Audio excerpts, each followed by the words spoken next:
Hey, we're professional. Hey. Hello. Welcome back to Total Spotfest.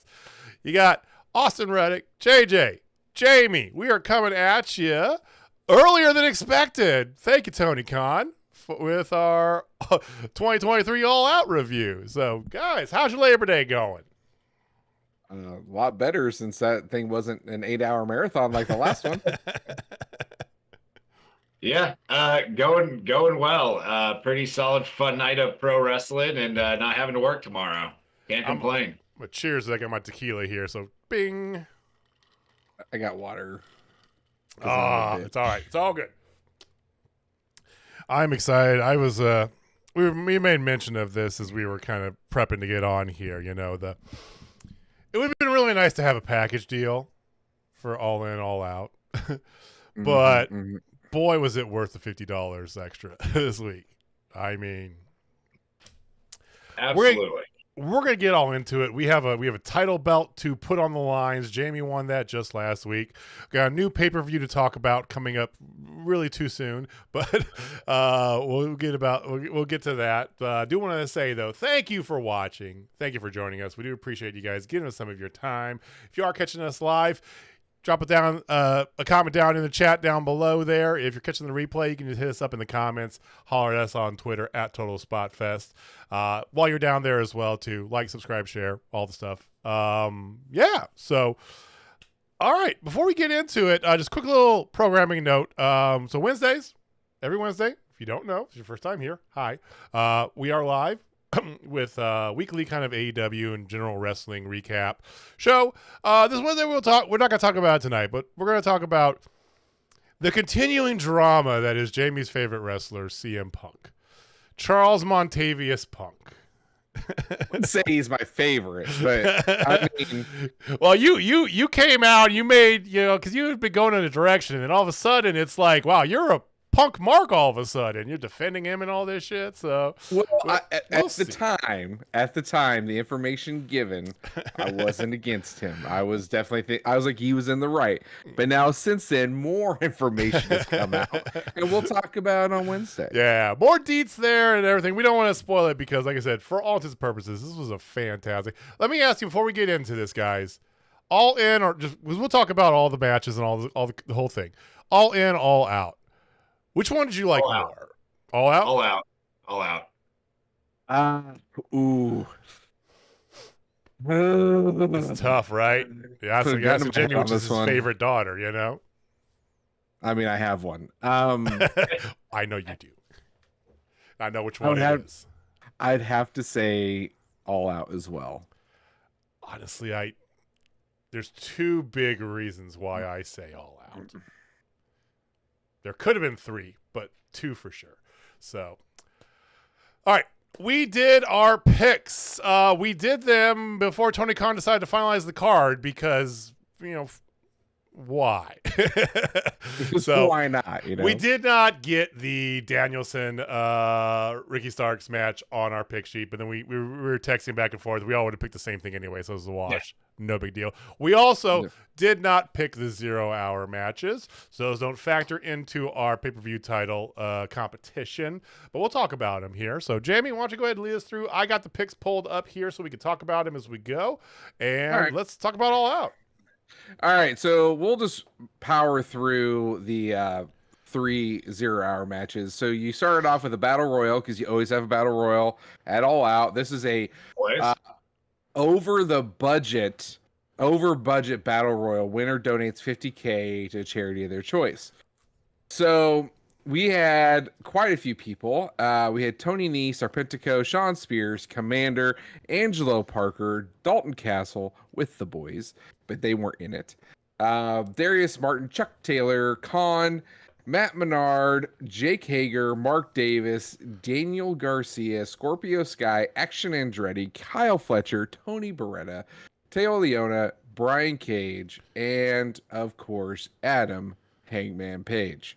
So if you are just keeping track of all the names there is one name that stands out above the rest.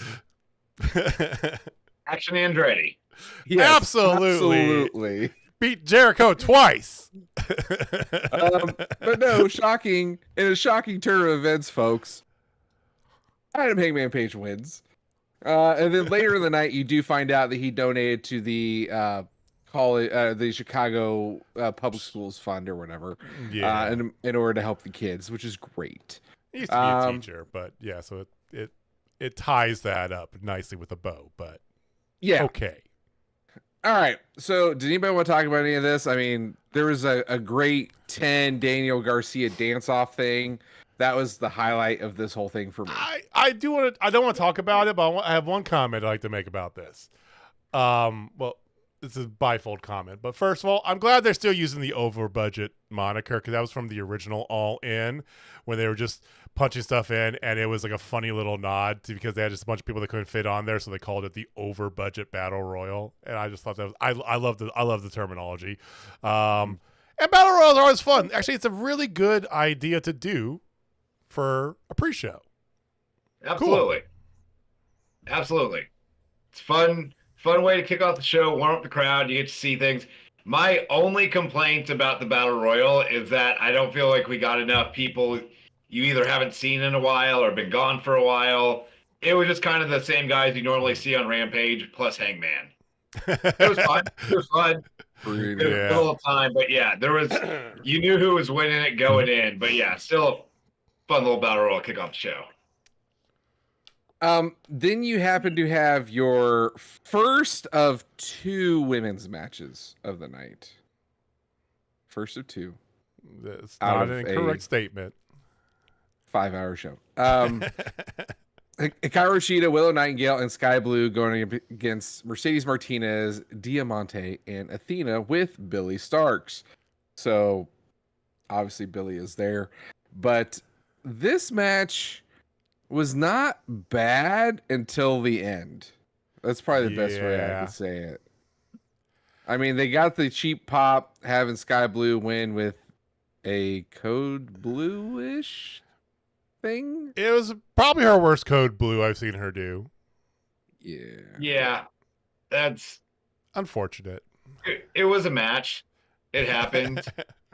It was like I don't remember much specifically about this match, because the following 4.5 hours or so were so phenomenal. But yeah, it was a match. The things in the match that it's like Sky Blue's definitely internet fodder for thirsty men. She looked, but she came out to the home crown pop. There's that. I actually, because I don't know if you guys, I know Jamie does, and I don't know if you follow at all the weekly Ring of Honor stuff that they got going on here.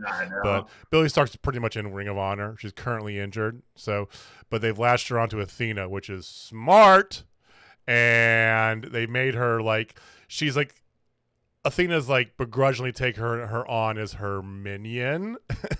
Mm-hmm. And it's fantastic. Her character work outside as this whole stuff was going on, I loved every second of it. That was great. I'm a big Billy Starks fan and stan anyway, but I love that. I just want to say that. And to build on that, I know, Austin, you said when Nick Wayne made his appearance, we talked about both of those 2 young up and comers, they needed the time to do whatever. And honestly, pairing with a seasoned pro like Athena for Billy makes a ton of sense. I don't know about Darby with Nick Wayne, but they just know each other. But I like that pairing a lot. I think that's going to pay dividends for both characters in the near future. Again, it's fun to see different women that we don't get to see all the time, but could have maybe got a little better spotlight. It is what it is. Yeah, this show is a tad Ring of Honor heavy in general already. Yeah. Couldn't we have gotten the bunny somewhere there on the pre-show? We had seen her in a minute. Nyla. I know we just got some Nyla on Rampage, I think it was, but it was weird for All Out, as with that being their kind of big show, they didn't have a couple more of the regular AEW roster women in that spot instead of Ring of Honor. Except for Shida, which Shida kind of felt just thrown in there, I feel like they do just throw Shida in whatever they need a solid hand. And Shida. I will never complain about seeing Shida in a match. She's so damn good. Yeah, I love Shida. All right. So after this, you did have a quick little vignette of Rouge talking about how the faction, whatever, I can't say it because I only know how to say Japanese La things, I guess. faction Ingonables. You crushed it. It's time for them to take over AEW. So I believe this is hopefully going to be the start of some nice some storylines coming out of this in the very near future. Maybe this is where we start forming up, like their version of LWO, if you will. So we'll see. I'm in. If I had to guess, I'd say next in line for trios, which give me that. Yeah, absolutely. I'm here for anything Roosh is doing. Right? And I want to see Preston Vance. He's really, Yeah. he's got the tools, man. Can't talk for shit, but he's got the tools. So yeah, let's do it. So speaking of trios, I like that segue. We had the AEW Trios Championship, the Acclaimed, with Badass Daddy Ass and Dennis Rodman. Yeah, you like that? Badass Daddy Ass? Badass Daddy Ass? Sure. Going against Jay Lethal, Jeff Jarrett, and Satnam Singh with Sanjay Dutt in an Isaiah Thomas jersey. That was the greatest damn thing. And a random effing Karen Jarrett sighting.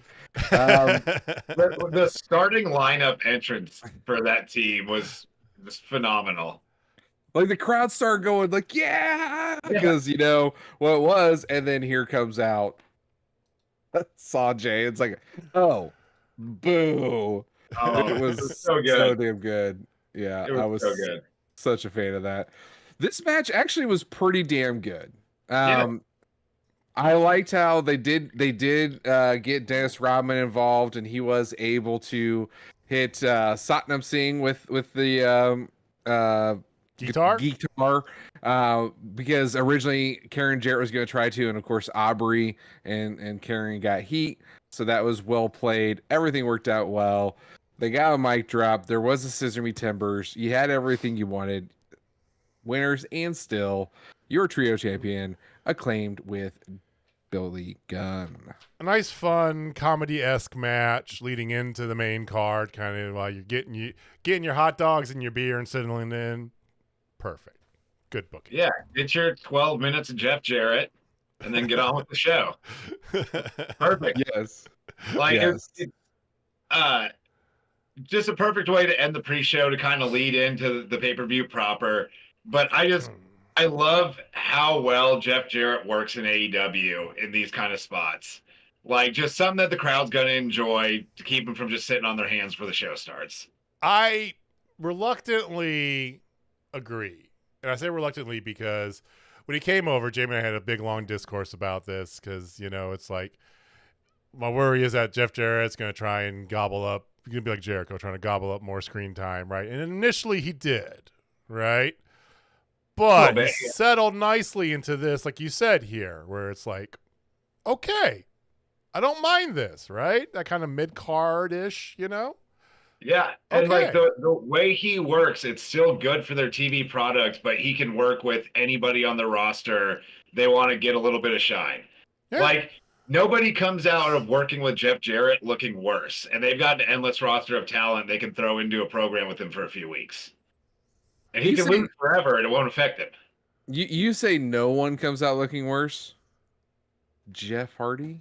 Not in AEW 2020. Where? Okay, Jeff Hardy. Need to remind you the Texas Chainsaw Massacre match. Jeff Hardy can't look worse than he has for like the last 5.5 years or so. Like, okay, that's fair. Yeah, that match was awesome. Everything since their big like return back to WWE at WrestleMania, whatever it was, where they won the titles, everything after that was just like that was like the end of Jeff Hardy as like looking good in the ring. I saw Jeff Hardy and Sting at Victory Road. The Texas Deathmatch Massacre can't be any worse. I hate that match so much, though. God, I hated that Texas Death. I hated that match. All right. I loved it. I know you did. Main show time. And like we said, the main show was absolutely amazing. And it starts off with a really damn good tag team match for the ROH Tag Team Championship. That is, of course, Better Than You Bebe going up against the Dark Order. of John Silver and Alex Reynolds. I love this. I love this for these guys. It's good to see Dark Order get a push because our big worry, especially because of the last, 2 years worth of trajectory, is just the Dark Order. But they keep re-signing. They're still there, right? They're down to 3, but it's still, they're doing a lot of Ring of Honor. Cool, right? I like them making them heel. I like kind of the edge that it gives them, right? Because when they're face, they're just goofball faces, right? Bubblegum, not that good. Heel, good. Yeah, there's a modicum of a backstory with Alex Reynolds and MJF. Sure. Well, I don't care, right? It just made for a good match. And we all knew we all picked Bear You Bebe. We all knew who was going to win this, but it was good. It was a good start. It was. It definitely was. Obviously they retained lots of good things. The kangaroo kick, of course, made its illustrious return, and the double clothesline, baby. Oh, how? Okay, all right, Austin. Yeah. What are your thoughts as the wrestling nerd, the historical wrestling nerd that you are, that the most over move in wrestling today is a freaking double clothesline? I love it. And everything works. And actually, this is, I'll probably get into this Wednesday when we get a little bit of a stash of knowledge. But just the fact that, with last week's Dynamite, you had Orange Cassidy and Penta hitting 3 consecutive destroyers to the same pop that Adam Cole and MJF get with a double clothesline. Everybody's over and everything works. The crowd loves it. I love it. It's entertaining. But yeah it's phenomenal that on a show where you get so many huge spots, that other shit gets over too. So you get different stuff. And yeah, this was a fun way to kick off the show, especially with everything that was coming after it. Old school tag storyline. One partner gets taken out, comes back later for the hot tag. Yeah. Classic trope. This crowd was so hot the entire night, but that MJF hot tag was off the charts. Chicago crowds are generally good. We've experienced that all firsthand. All of us, been up into Chicago, right? So we've all seen that. I was a little bit hesitant. I know last night on Collision, because it was breaking with the whole CM Punk stuff, it was not a friendly crowd. But I'm glad that didn't overtake the card that we had, and the crowd was fantastic the whole night. Yeah, I was full on expecting the CM Punk chance to be insane. And there was, watching the show, I think there was twice when you heard them. Other than that, it was just muddled most of the time because the crowd, I hate to say it, and we'll talk about this Wednesday, but it felt like the crowd just was over it too. Even their own Chicago places. Yeah. And all these people online, this is the death of AEW in Chicago. I'm like, no, it's not. Wrestling marks are wrestling marks. They don't care. Chicago's a great wrestling city. Yeah. And they got Sky Blue, so it's basically the same thing. And Sky Blue's prettier. Sorry, Phil. Yeah, top tier talent. All right, so fun fact, on the way back, MJF and Samoa Joe make some eye contact. Samoa Joe did his Samoa Joe things, yes. Nice callback to NXT. I don't know if anybody remembers that, but it definitely seems like Samoa Joe's probably gonna be the next guy in line, and I'm here for it.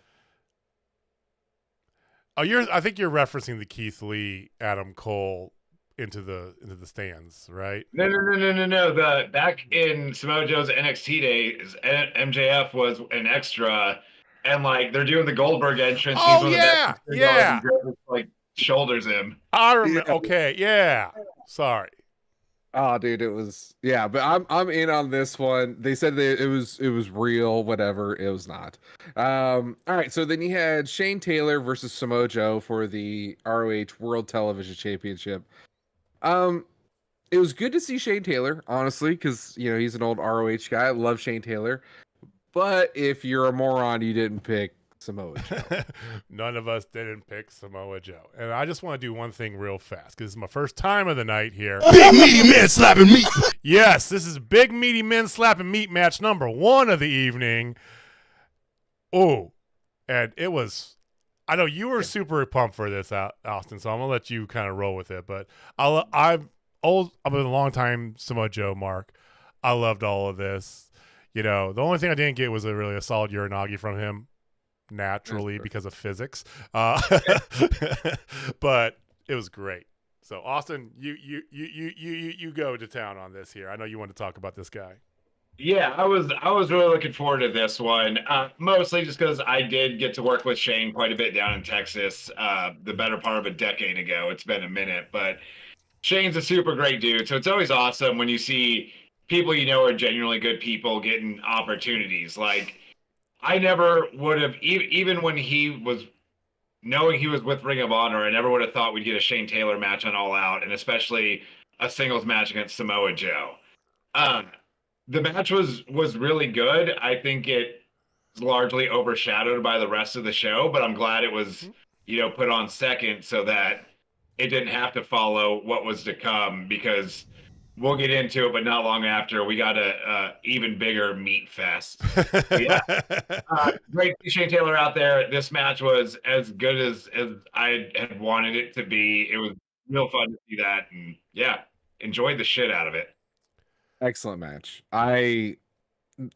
Anytime I get to see Samoa Joe on my TV screen is just a big win for me. Like, I love Samoa Joe. I love Shane Taylor from the old ROH stuff that he was doing. Dominant. He was dominant. like Shane Taylor Productions. Oh, bro. Oh, dude, it was so good.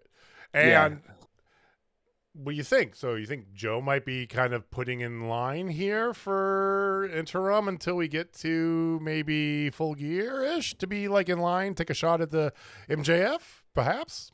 Not that long. You have Wrestle Dream right around the corner. Announced in Seattle, Wrestle Dream. Before that, because they announced it was either Dynamite or Collision this week. They're doing the tournament to face MJF at the Grand Slam. Mm-hmm.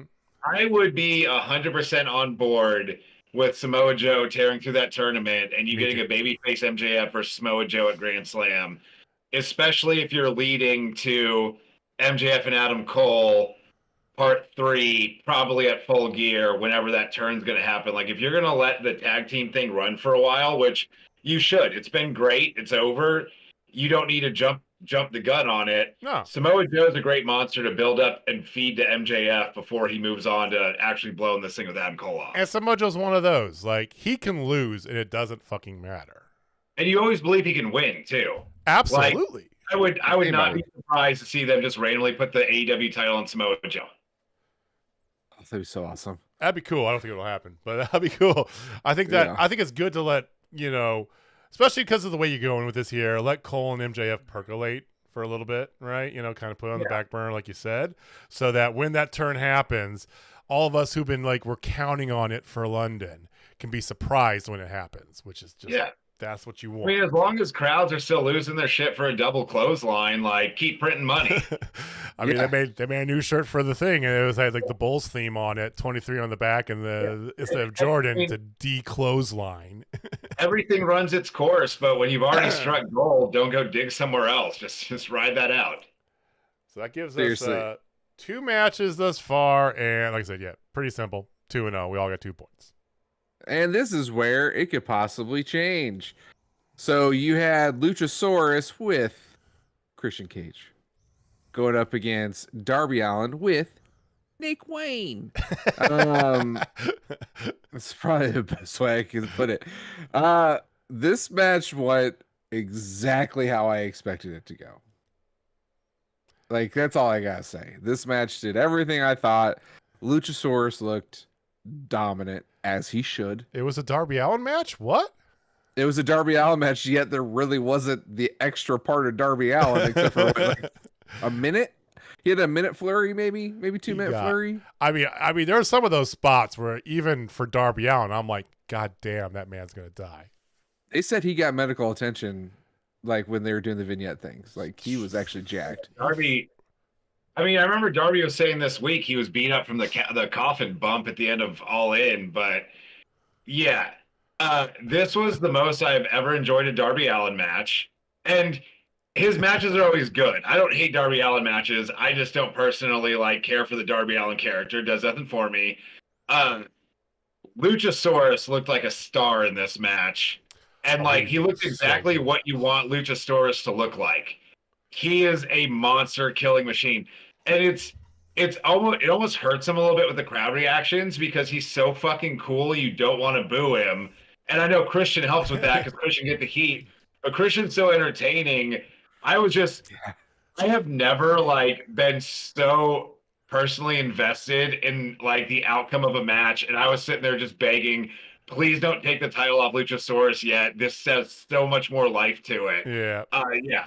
This was like a run of like 3 or 4 matches in a row that was match of the night for me because they just kept getting better. But yeah, so I didn't like it that much. You know, I got a couple that I definitely want to put up there, but I enjoyed it. Like I said, there are a couple spots that generally made me quince, even knowing Darby Allin. I was like, ooh, but we were split on the pick. So Jamie and Austin both picked Luchasaurus, and because I know how Tony Khan usually books, myself and Megan picked Darby Allin.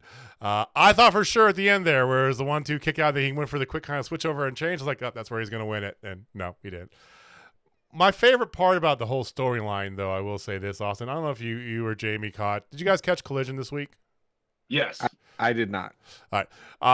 A lot of good stuff happened on Collision. I'll just spare you. I'm not going to give you a recap, but I will give you one little sidebar note. Christian Cage did the "I'm going to fuck your mom" spot to Nick Wayne.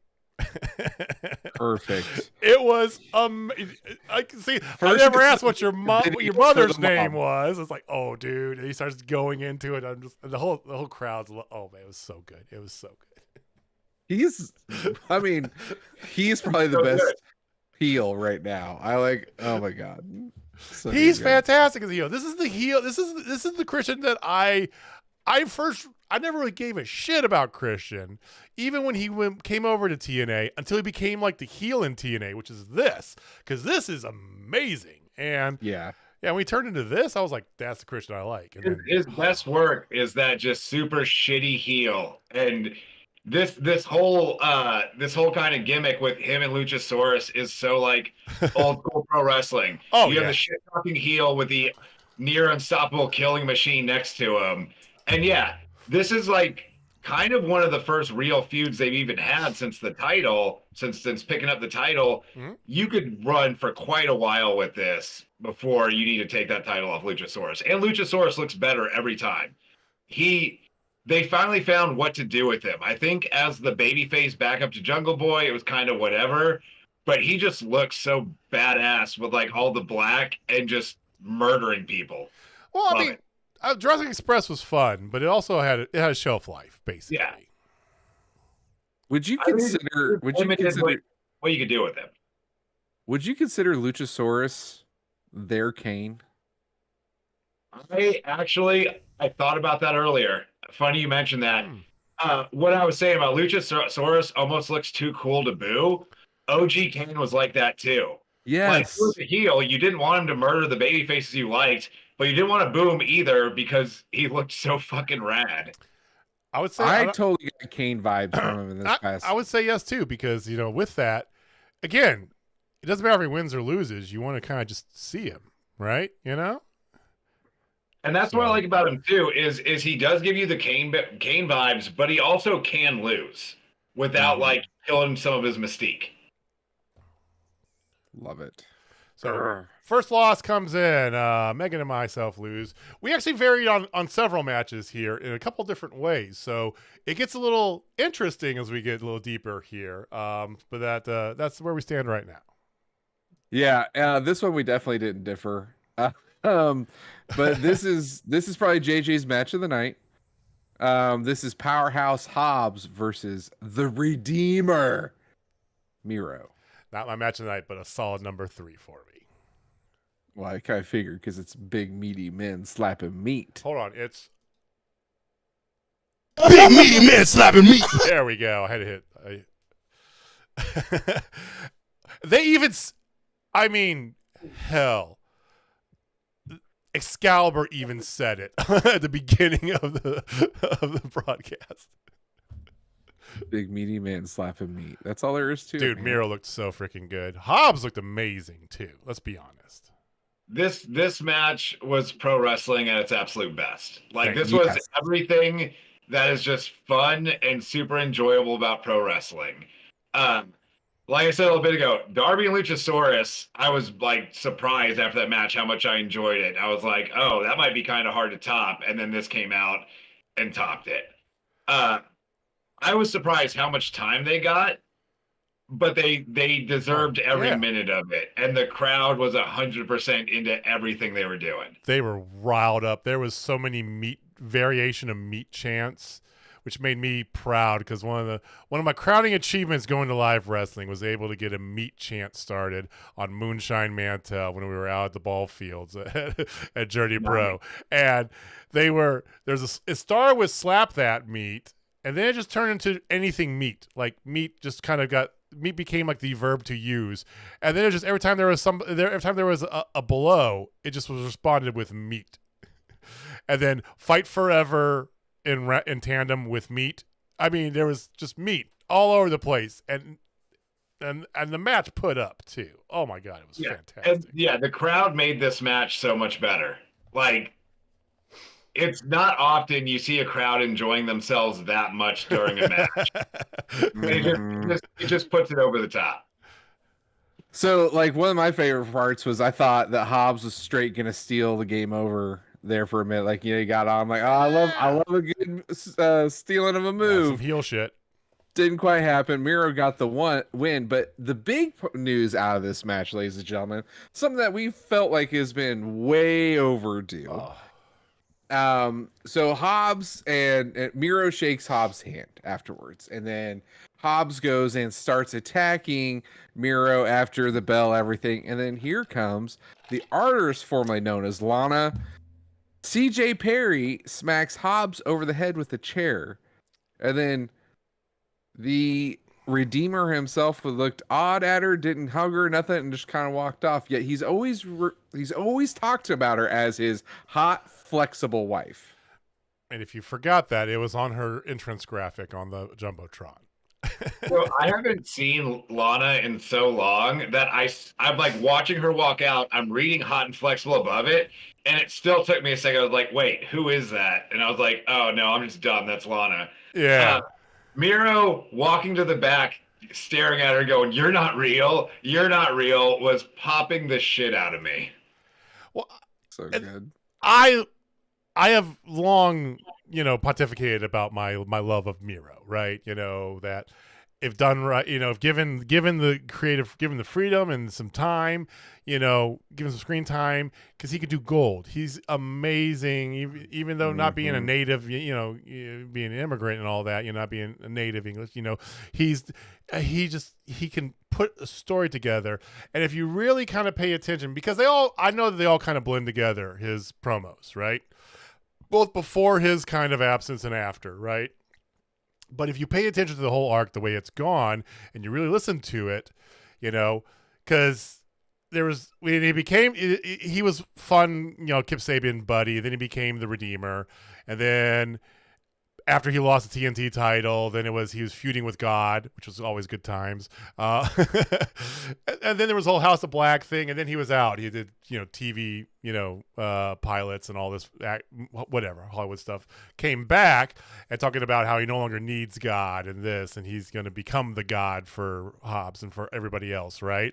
But he's obviously forsaken that. He's also kind of put his wife to the side because it was a distraction. So it's just one of those little small nuances that they kind of throw in like a 20-second vignette on the middle of like Rampage or Collision, where a lot of people might have missed it, because I thought it was brilliant, just the way he was walking out and everything.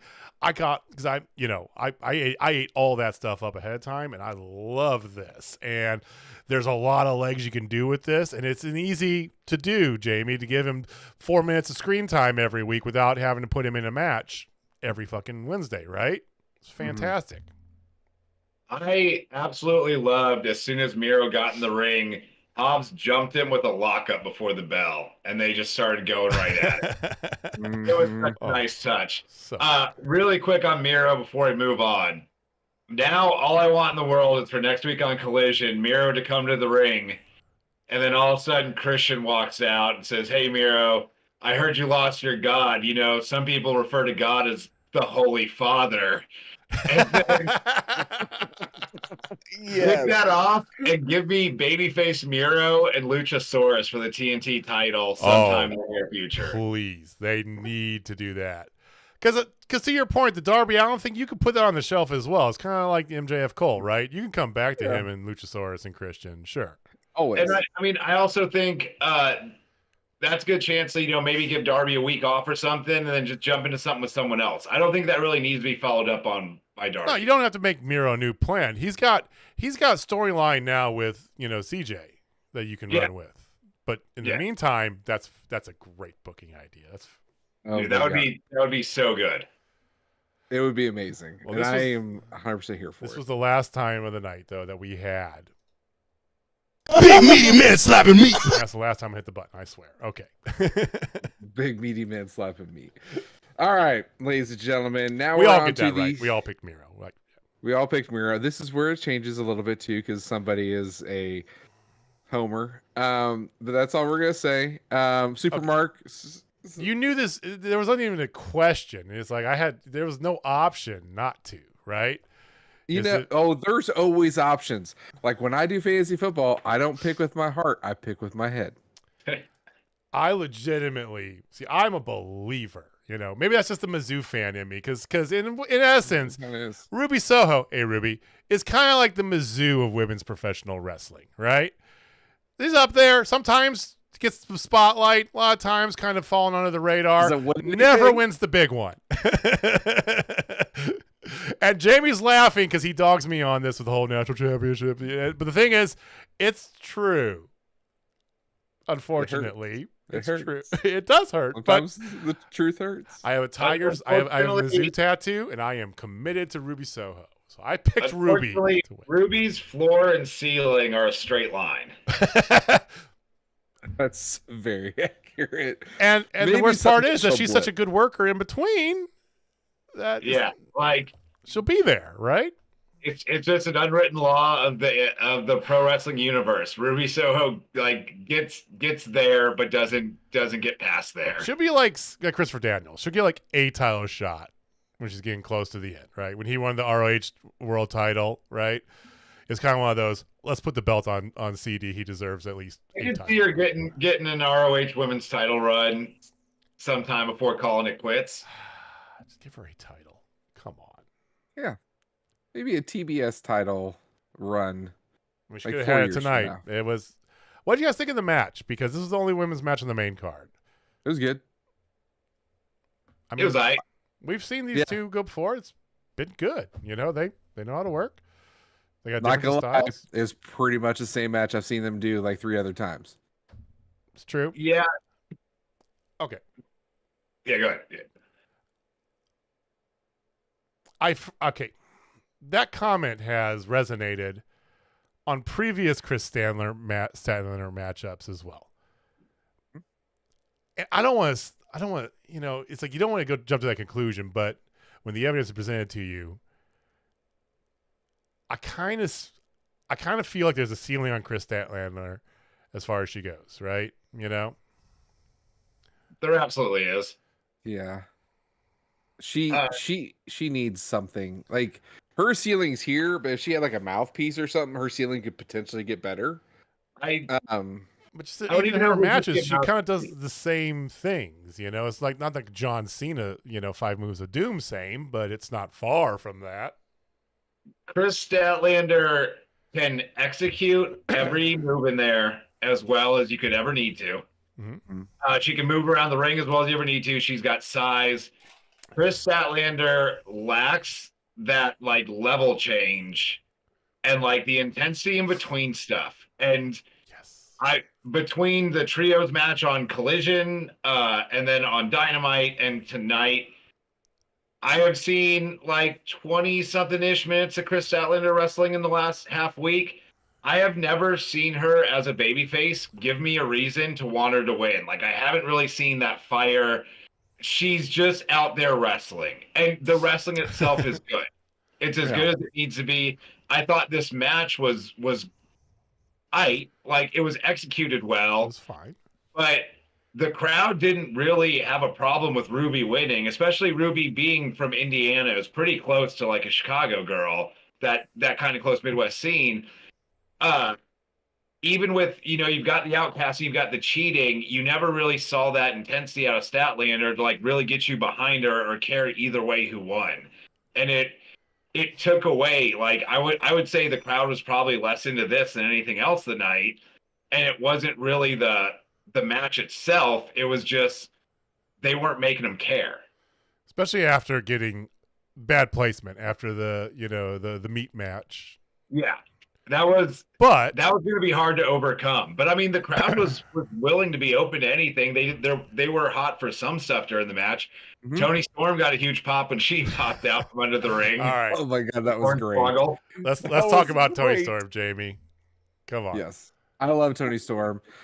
So there was a spot where Ruby was going to cheat and use the green spray paint, and out of nowhere, here comes Toni Storm, coming out from underneath the ring, turn the wrong way, then turn back around where the ref can totally see her.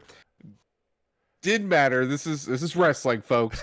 Came around, grabbed the spray paint and just started spraying up in the air, and just like, oh yeah, like she is like high on life. You know what I mean? Like, it was absolutely hilarious. It allows Kris Statlander to win.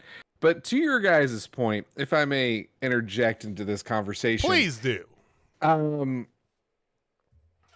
She does not give energy, to your point. Like, she has like moments where she can have energy, but I think what she really lacks is the storytelling in the ring. Like, to your point, like, it's so much like wrestling, like she hits the move, she's very safe, she does all the good things right there. But you don't get a sense of her as a bad guy, as a good guy. It's always the same match every single time. And there's no feeling, and that's the one thing, like, as much as we shit on like a CM Punk or shit on somebody like that, they at least make you feel the match. John Cena is a perfect example. 3 Moves of Doom. We all know about it, right? And it's just like, but he can storytell in there and make you want to cheer for him, even though he's not exactly the best wrestler. Yeah, he's not the best wrestler, but he gave you that. If she can learn that, if she can find some way, I don't know if that's a learnable skill or trait, then her ceiling would go up. But right at this point, I feel like they need to get it off of her. I think Jade Cargill needs to come back and actually take it off of her. Yeah, like, how do you hang out with Orange Cassidy, Chuck Taylor, and Trent Beretta and not have that rub off on you? Like, that babyface fire.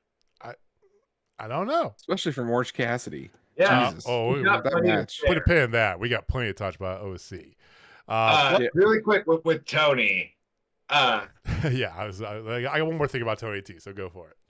So I love this gimmick they're doing with Tony now. I don't think it can have a long shelf life, because she's got to eventually find herself. But kind of like we were talking about on Wednesday about getting the women into some like the men's factions and stuff to like give them more reasons to be wrestling each other. I want to see Toni Storm and Bullet Club Gold. Oh yes, her and Juice together. Her and Juice together, yes. This crazy character she's doing fits in with not just Juice, but the Guns and even Jay White. Like, they're kind of a goofy bunch, and I think she can keep some of this character and still like be a little bit more serious too. That would be great TV. Well, I think they've set it up really nicely, and they can keep Ruby and Saraya together because they still work well together, right? Yeah. One of my favorite parts about another side note. One of my favorite parts about the match is when Ruby or Saraya's getting involved, and then Statlander starts chasing her, and as she's going around the ring, she's just yelling for Ruby the whole time, and it was Saraya Paige at her best. It was like good, but the whole Tony thing, that's a fan-fucking-tastic idea, Austin. Well, I think because her and Finn could do, or her and Juice could do the natural born killer thing. Yeah, they could be. Juice is already crazy as batshit crazy, right? It'd be perfect. And they set this up like on Collision. I remember like before, like at the beginning of the show, they did a promo with Renee backstage, or with Lexi backstage, and she asked, "Well, what about Tony? Where's she at?" Like, don't worry, she's fine. I think she's outside half naked in the parking lot throwing shoes around, but she's okay. She'll be fine. And so throwing shoes at a pigeon. I'm like, that comment was great, And so she comes out half naked and is like looking at the fucking spray paint. I think it's got more of a shelf life, to be fair. If they do it like you talk about, you kind of package it into Natural Born Killers is a great little kind of analogy to make there. Jamie, you could that'd be perfect because you don't need Tony in with them. Like Ruby and Saraya together, okay, that's fine. That works. That's cool. Keep that together. Cool. So Kris Stantlander wins. Yes. Which means JJ loses a point because, of course, JJ picked Ruby Soho. Hey, Ruby. I wanted Ruby to win, but I'm not going to miss a layup. One day it's going to happen. All right. So, unfortunately, because of the way things shake out, Ruby's loss was also my loss. So, I am ride or die with you, Ruby girl. We're just two tattooed old punks, and we're going to stick together. But I'm officially eliminated from the match. Now, the way it's shaking it up here is really interesting because, like I said, we didn't pick the strap match because late announcement, whatever. We always pick the same thing anyway, so it doesn't matter. But the main event, everybody picked the same. And the tag team match, everybody picked the same as well. So there's 2 matches coming up that's going to determine everything, and we got multiple ways to go here. So it was good fun actually seeing more than one scenario like we usually get because we usually have most of the same picks every time. So that's where we stand. So the Faulkner World Order and the Nation of Stash and the Nation is still available. Stash Nation. So much better than All In. Yes, you are. Yeah, you didn't do well at All In. I will say. No, not at all. All right, so up until this point of this match, this was my match of the night by far. It was. Then it got absolutely murdered by 2 other matches, but this match was amazing, and that's all I gotta say. And that's Bryan Danielson versus Ricky Starks in that strap match. It was great to see Bryan Danielson back healthy. He comes out to the final countdown, which is huge. Call for out him and for Chicago, which is great. Oh my god, dude! This match had everything, and the sheer amount of whipping done by a freaking strap was insane. It's something when even Excalibur starts chuckling in the middle of his commentary because of the loudness of the slaps. That was when Danielson was doing them on a Trio Woe hung Ricky. I mean, Excalibur's just oh God, in the middle. So, and I mean, we'll get to the main, but it's wild to me that between this, the main, and Luchasaurus and Darby, you had 3 extremely brutal matches on this show that were all done in different ways, and it never got old. It never got too much. I love this match. Probably one of the greatest strap matches of all time, if not the. It was this. I think this match made Ricky Starks. And kind of as a whole on the night, Ricky Starks, Hobbs, Luchasaurus, the Guns, so much of the younger talent, and kind of somewhat less featured talent. Not that Starks has moments, all that, but it really seemed like a step in the all right, yeah, Punk's gone. We're kind of resetting, not full reset, but we're moving. We're moving on from this. I feel like they did a good job establishing some younger talent. We all knew that Danielson was going to win this match, but Starks looked like $1 million in it.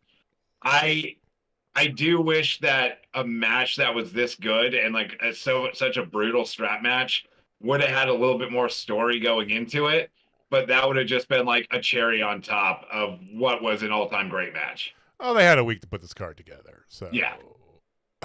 I mean, this match was put on in less than 24 hours, and up until there's 2 other matches in my opinion that were better than this, and they were barely, and I'm legit saying barely better than this. And actually, I'm going to take that back. Only 1 match was better than it. Ooh, okay. I think about it. Okay. Just one.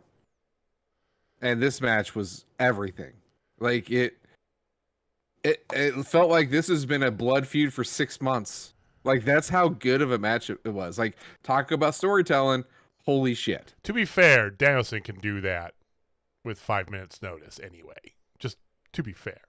I just want to throw that out there.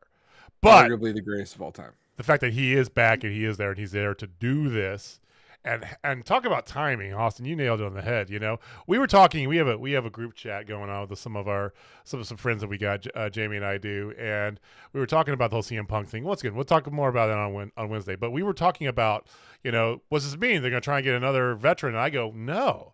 This is the perfect time to get your young, like you had massive success with MJF, a homegrown basically talent, right? You know, I know indies, whatever, but homegrown talent that you made into one of the biggest stars in the wrestling world, right?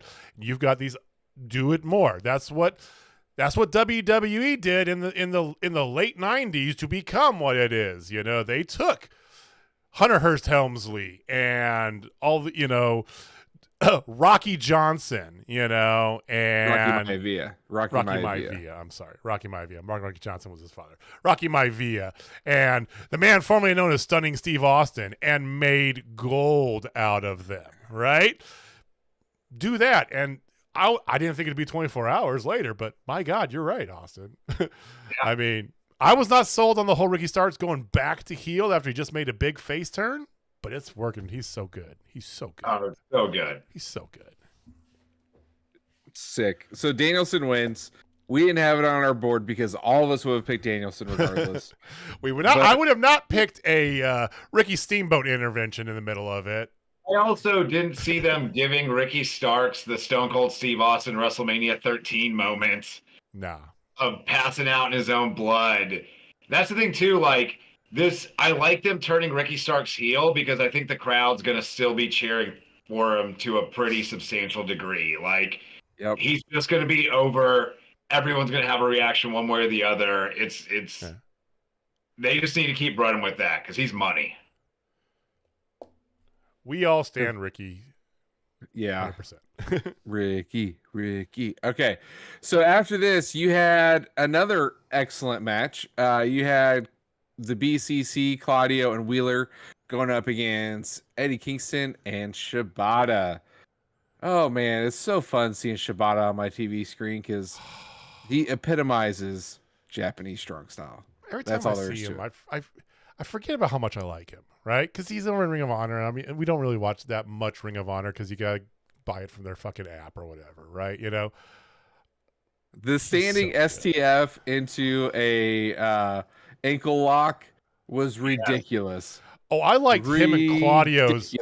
I like him and Claudio's corner to corner following or trailing thing at 185 miles an hour both ways. It was like so good.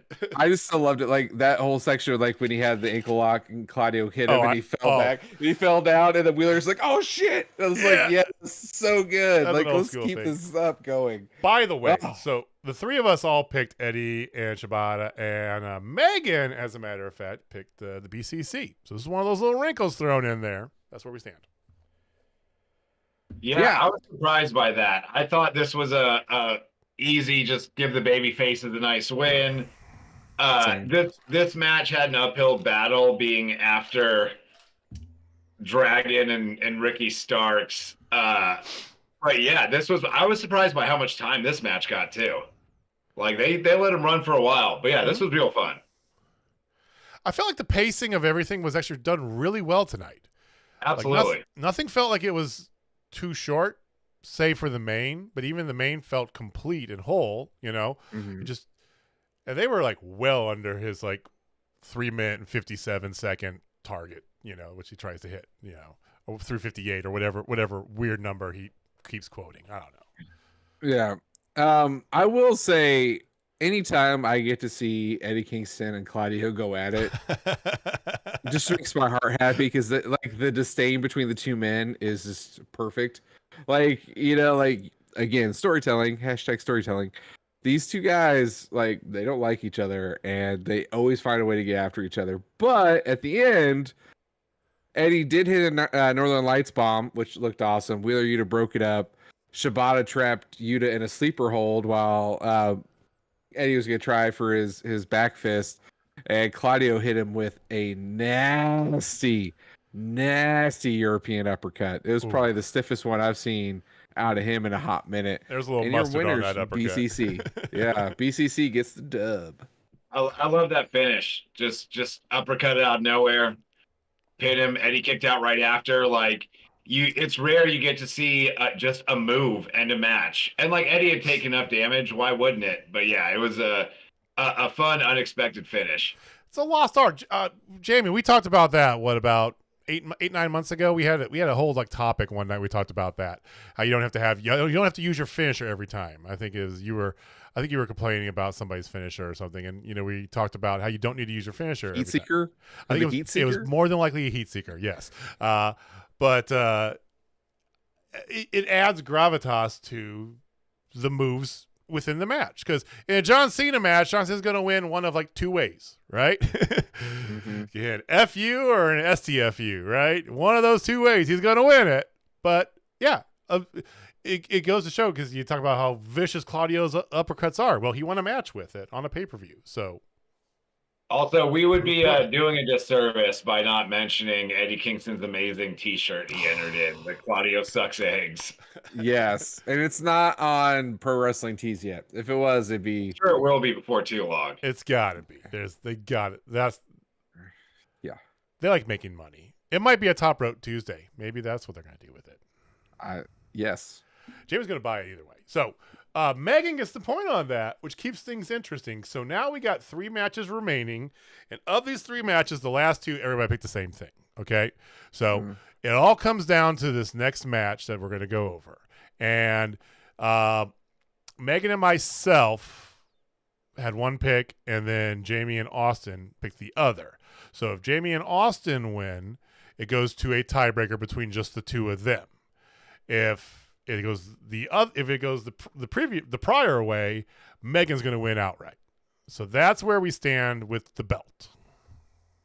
Yes.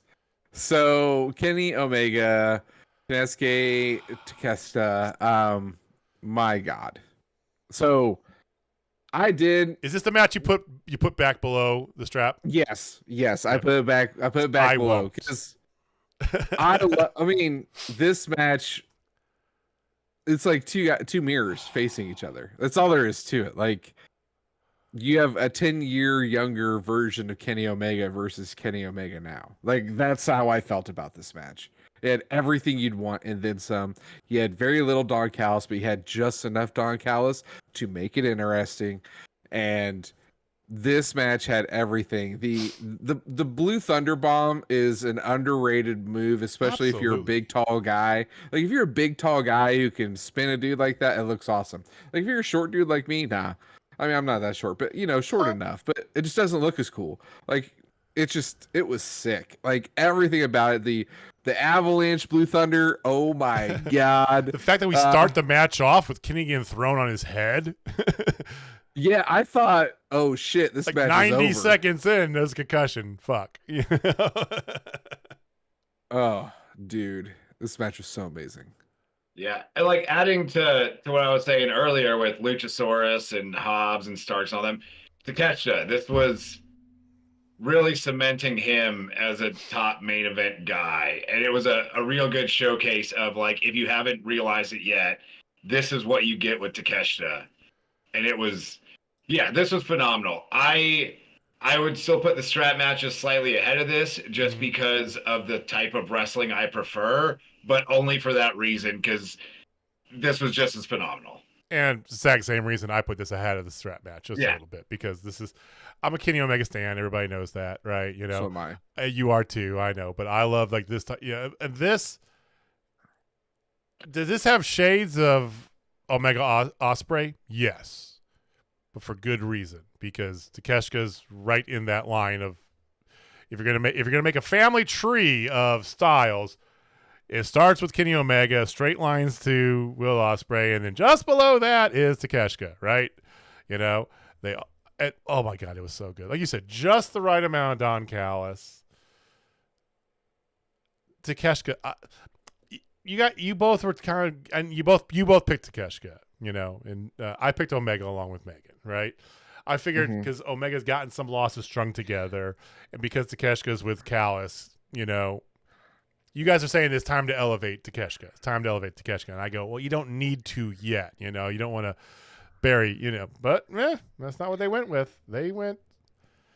And the way it ended was fantastic, too. Like, it's not like your typical, like you saw coming with the whole screwdriver ending, which is even better. Yeah. So my opinion was Kenny can still take a loss and still be Kenny Omega. Like, he can lose for the next 6 months and still be Kenny Omega. Exactly. It doesn't matter. He's Kenny, right? It's true. Takeshita, he needed that win. Like, it's one of those things. Like, this is the win you need to get this guy to legit be main event. That and different entrance music. I'm sorry, I'm over the one note. It's time to change the entrance music. I'm over the one note. I mean, it's fine. You can keep the ominous tone, but throw like an electric guitar of some sort in there. Give him a little something more. Yeah, ominous tone to start, and then it gives. Sorry. We didn't mean to derail you there, Jamie. Yes. Go for it. Oh no, you're fine. So at the end, it was a what would you call it? Like a trading of V triggers. You know, sick V triggers. Both of them were just hitting the nastiest V triggers I've ever seen. Takeshita, so Don Callis tried to stab Kenny Omega with the screwdriver. Screwdriver sitting there. He tried to commit a murder. Yeah, Takeshita grabbed it. They were going for a one-winged angel. He had it in his hand. Ref took it out of his hand. He was able to get out. And then knee strike, tried to pin, didn't work. Pulled down his knee pad and hit him with the stiffest V trigger. 1, 2, 3, your winner, Takeshita. And second time of the night that you had a right after count of 3 kick out. Yeah. Oh, you mean this one? Yeah. So Eddie did it. He counted out. He kicked out at 3.5. Kenny kicked out at 4. And I kind of like that, you know, barely. Both times too. Like it made sense for both of those. It's not something you see that often anymore, you know. I mean, you barely see it at all. We saw 2 matches in a row, basically. Yeah, this was like you were saying, JB. Takeshita needed this win, and while a million things could happen the next year, we are still in a universe where, in the realm of possibilities, we could get Takeshita versus Will Ospreay to main event Wembley next year. Please, God. Please. Still trying to convince my wife we need to go. But that could be one of them. In my eyeballs, please. Oh, that happens. So we're a few months out of maybe seeing that on the reg in AEW, potentially. Yeah, I mean, if Ospreay shows up in early 2024, you've got a long time, and there's a million things you can do to get there, but what bigger match could you put on that show? If you keep elevating Takeshita, like they've done the smart thing with him in the past 6 months, because he came on board and we took a little bit of notice, like, yeah, that guy's pretty cool. And then he went up against Bryan Danielson, and everyone's like, whoa. And they did Hangman the next week, and it's like, whoa. And ever since then, they've done all the right things with him to progress him in the right way. Pairing him with Don Callis is the absolute best idea. I hope so.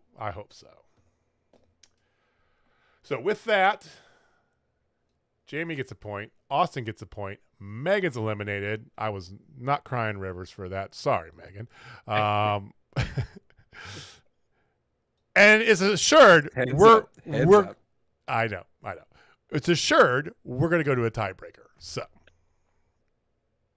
So the next match I didn't have on my bingo card of happening, but I'm glad it did, because I think it, storytelling wise, it makes a lot of sense. And this is Bullet Club Gold, the Bang Bang Gang going up against FTR and the Young Bucks.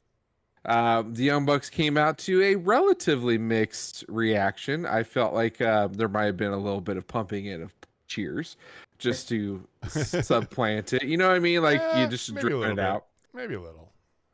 I really liked the chemistry between FTR and the Bucks a lot. I liked how they were doing each other's finishers with each other and stuff like that. I thought that was really cool. The Shatter Machine with Nick Jackson was a lot of fun to see. But man, like the more I see the Bucks and the more I see the Guns and Juice and Jay together, it's like, oh, this is just a match made in heaven. And I did not have this at all in the realm of possibility of endings.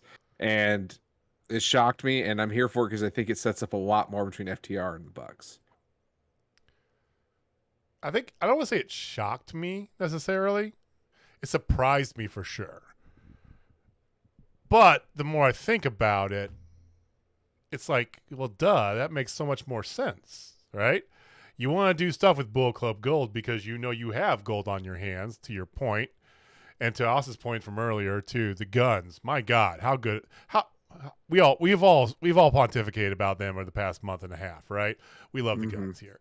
And the way you did the ending, too, it's, you don't have to immediately return to it, but you keep that pin in there for Bucks FTR 4, you know? So it's the way it was done. It's like I said, it didn't shock me, but it's one of those that's like, well, I should have, yeah, that makes sense. I see it, you know? So I enjoyed it. I thought it was great. I thought it was a good palate cleanser, too, because it was much more of a spot fest, right? You know, to be fair, these 8 men, you're going to get more of that, you know? It was good kind of in between the Omega Takeshita and the main, right? To have a little bit more, you know, less brevity in the middle of it. So, yeah, it was cool. Yeah, this was just a super fun 8-man tag. I enjoy everybody that's in it, but yeah, it's been awesome to see the guns from where they started to now, like really fitting in a match like this. Everybody was entertained. My favorite part about this match, though, was how early on the crowd was booing the shit out of the Bucks, starting CM Punk chants and all that. But by the time they got rocking and rolling, they were just cheering for everything. Like the crowd really enjoyed this match as well. But yeah, and like you were saying, JJ, just a great palate cleanser between Omega Takeshita and the main. Just a fun, everyone get in, do some fun shit, and let's get out of here. Yeah, because they did that at the All Out that we went to, JB, in 21. You know, they had the what was it? They had the CM Punk match, then they had like a big show thing kind of in between. Yeah, I went and pissed, and I was in line long enough to miss the entire match. I didn't miss anything. It was great. You didn't miss, but I went and did a quick vape and came back, and I saw the second half of it, and it was like, yeah, you didn't miss anything. So, but this was fun.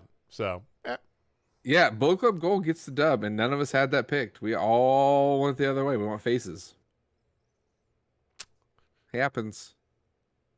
I was thinking about that throughout the afternoon after picking yesterday, like with the possible dissension between FTR and the Bucks and how much they enjoy protecting Jay White, which they absolutely should.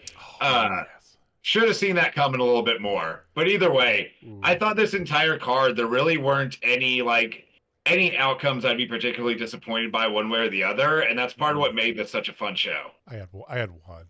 Well, just keep hoping, man. Just keep hoping. All of the real world where Ruby Soho doesn't win. She's going to win one day. I swear it. Okay. Yep. Just like MU, huh? Yeah. All right. So moving on. Now we have our main event, and oh my God, was it a main event? It was not as long as I was expecting. Not even gonna lie, at all. Speaking of which, you don't need to know who picks. Simple. We all picked Moxley. Doesn't matter because the time for these two gentlemen are all that matters. And here's what we had. So Austin picked 25 minutes and 1 second, and Jamie picked 24 minutes and 17 seconds. So we had a 30-second window really to play with. 44 seconds apart. You guys were 44 seconds apart.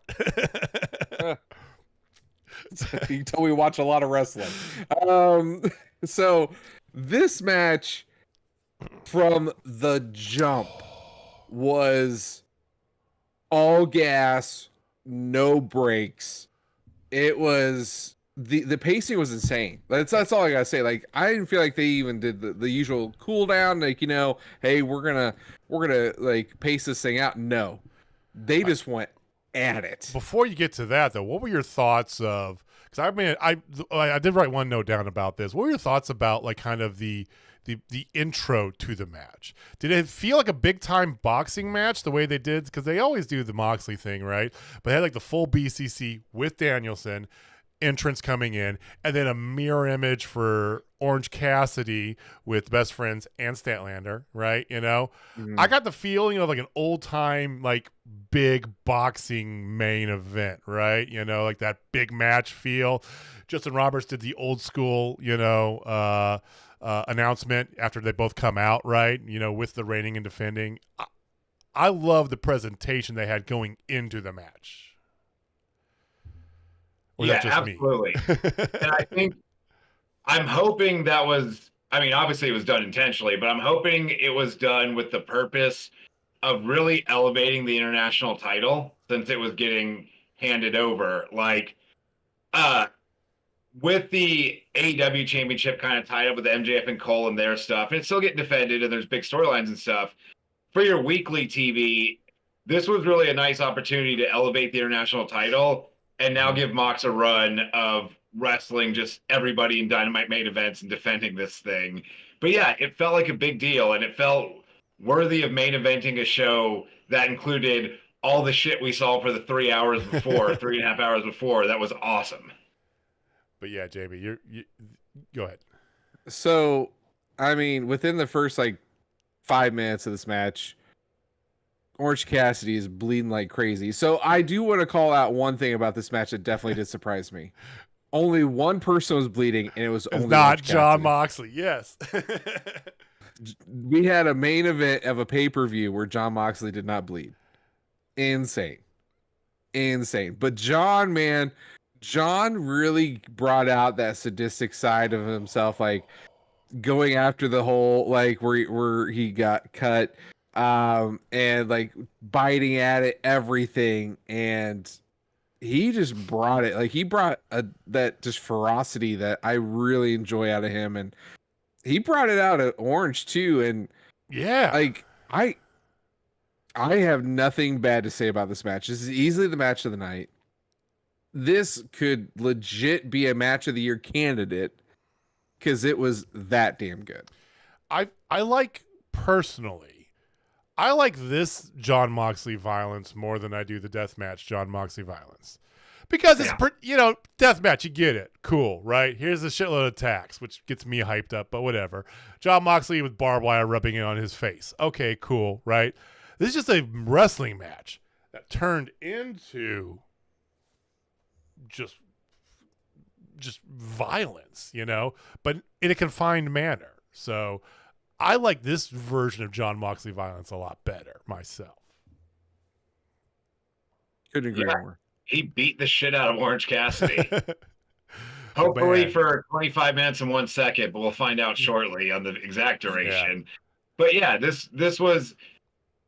it was refreshing for Mox too, just because we had the BCC and Elite stuff for so long, we had blood and guts. Yeah, we had a lot of the almost bordering on gore side of Mox, and this was brutal in a different way, and it was. Orange Cassidy was the perfect guy to be on the other side of that. Like, it told an awesome story.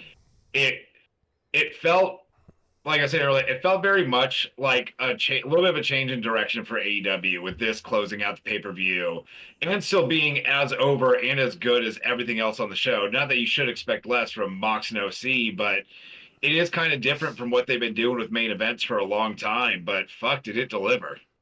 Yeah, if I had told you 2 years ago that Moxley and Orange Cassidy are going to close out a pay-per-view wrestling for the, on paper, third string title, you probably wouldn't be very excited about that, right? And yet here we are. Here we are, and my God, it was fantastic.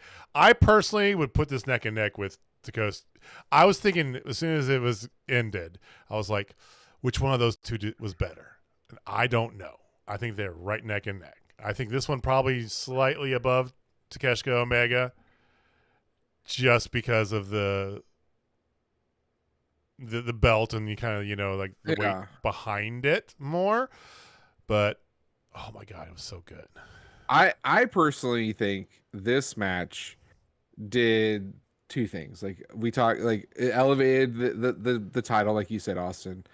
And then like we already knew Orange Cassidy is really good, right? We've talked about him a lot. Like he's super over, opens every Dynamite. We know this, yeah. Yeah, he's great, right?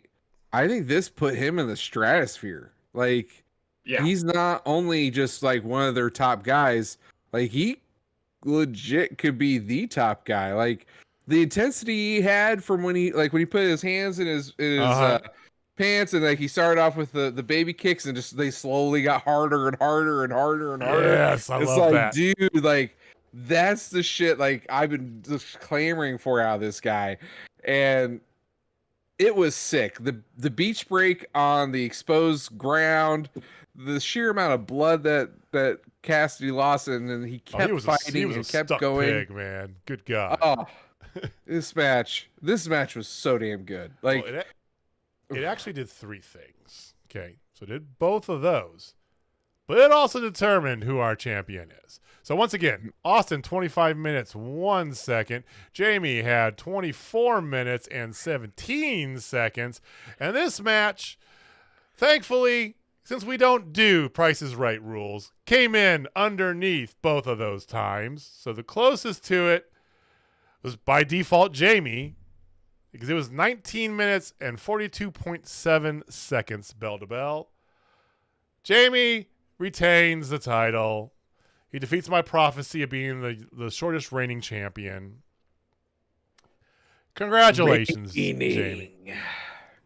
Defend.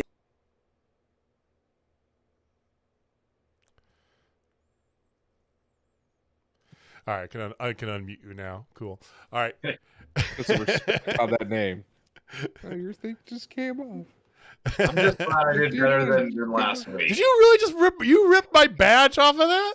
No, I just put it on and it just fell off. I got hot glue. I could hot glue this thing. But we should maybe like invest in like a metal one of these things. I've looked into it. I don't want to spend $300 for our pay-per-view. Hey, when people start giving us money, hey, that'll work. Super chat. Hey, super chats are available in chat, by the way. Congratulations, Jamie. You stole Austin's first title victory from him, just like Ruby Soho had her first title victory stolen from her. But hey, he has a chance to win it in under a month at Dreamcast. Wrestle Dream. Yes, because that doesn't sound Japanese at all.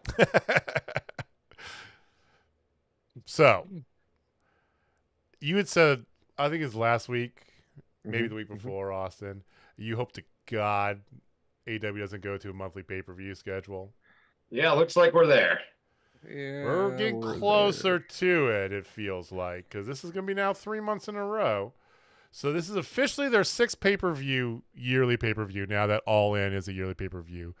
I don't honestly like that, for one, because All In felt so good last week.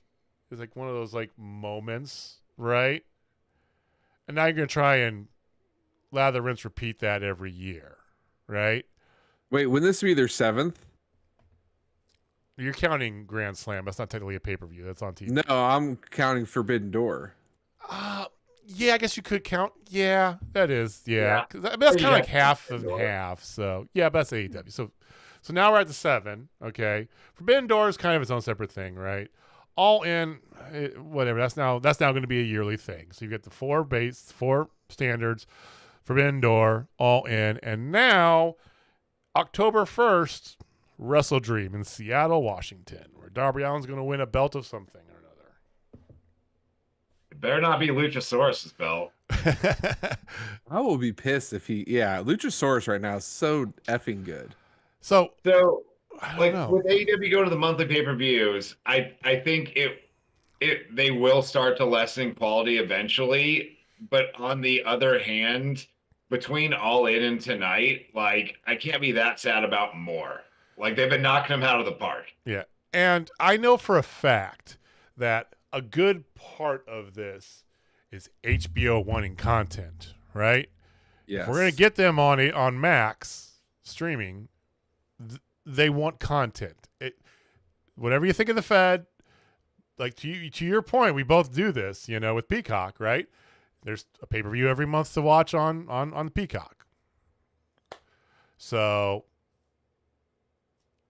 he's got the big enough roster where you can do some here, some there. You don't have to do everybody every time, So I think he'll figure that out eventually.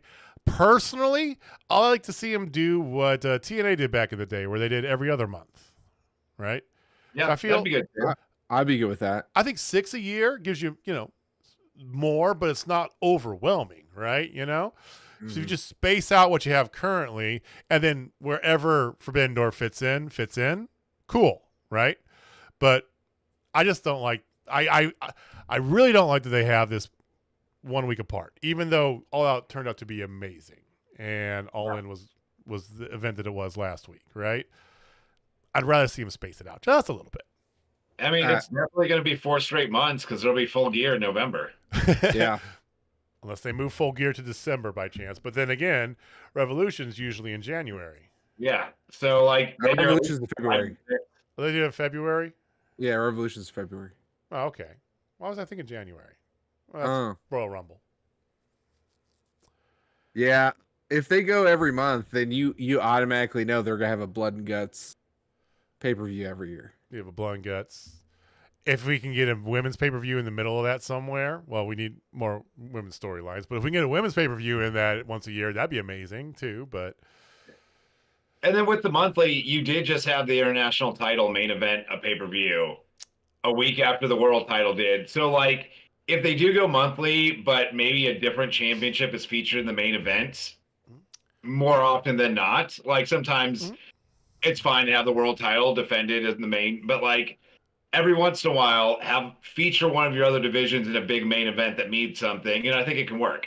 Well, not just even the main event in the whole thing, I mean, I figure that because that's what WWE does. They had Fastlane this past weekend, and they had 5 matches on it, and they didn't have half of their main storylines weren't involved in it, but you don't need to because you have a pay-per-view every month, right?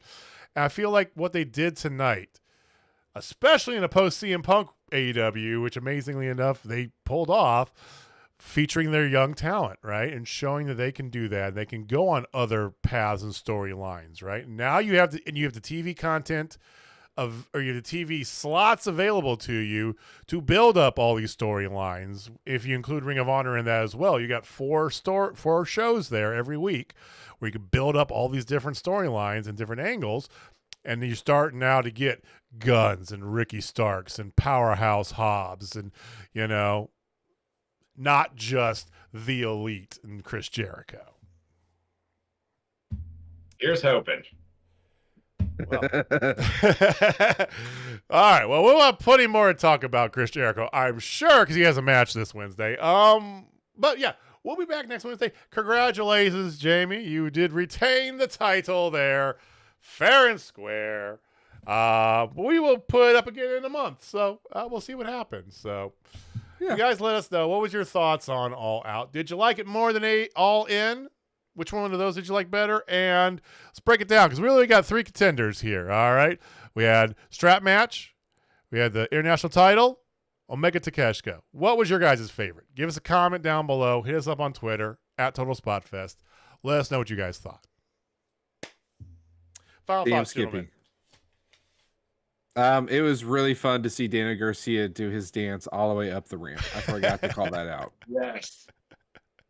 Yes. And Sean Spears doing the dance in the Battle Royal was pretty funny too. It was. Well, we're good. I was saying, final thought. Speaking of Sean Spears, I forgot to mention this earlier.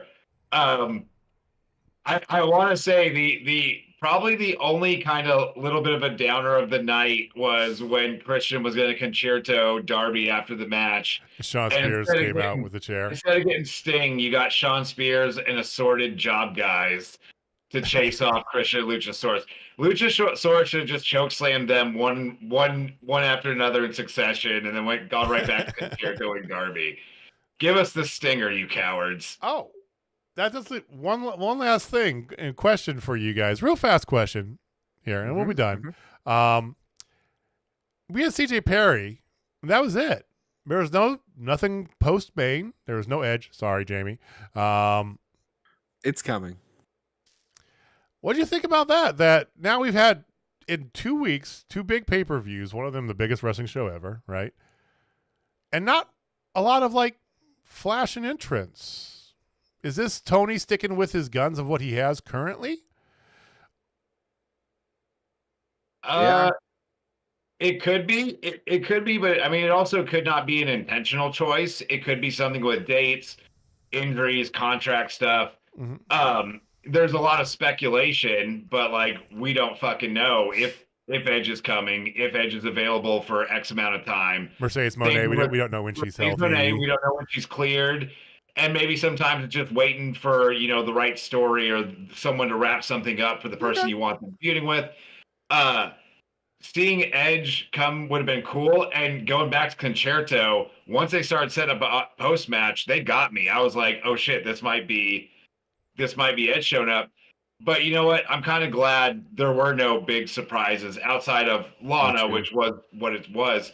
It was a killer show put on by the people that have been working their asses off for you for a long time. It was great. It was very AEW and not needing anything from outside to put it over the top. Which is good.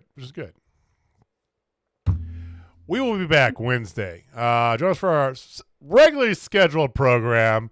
We'll talk all about the post All Out world and where we're going to go from here. And I guess the pre-build for Wrestle Dream. I really don't like that name. I'm sorry.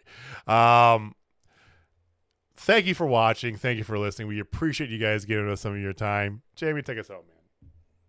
All right, ladies and gentlemen, if you're not down with Total Spotfest, I got 5 words for you. The champ is still here. I thought you were going Claudio sucks eggs, but I guess that works. He always goes the champ is here whenever he wins. Absolutely, I do. Because I called him out on it last time. He had to put it still in there. So okay. It's only fair. We'll see you next time, guys. Peace. Later.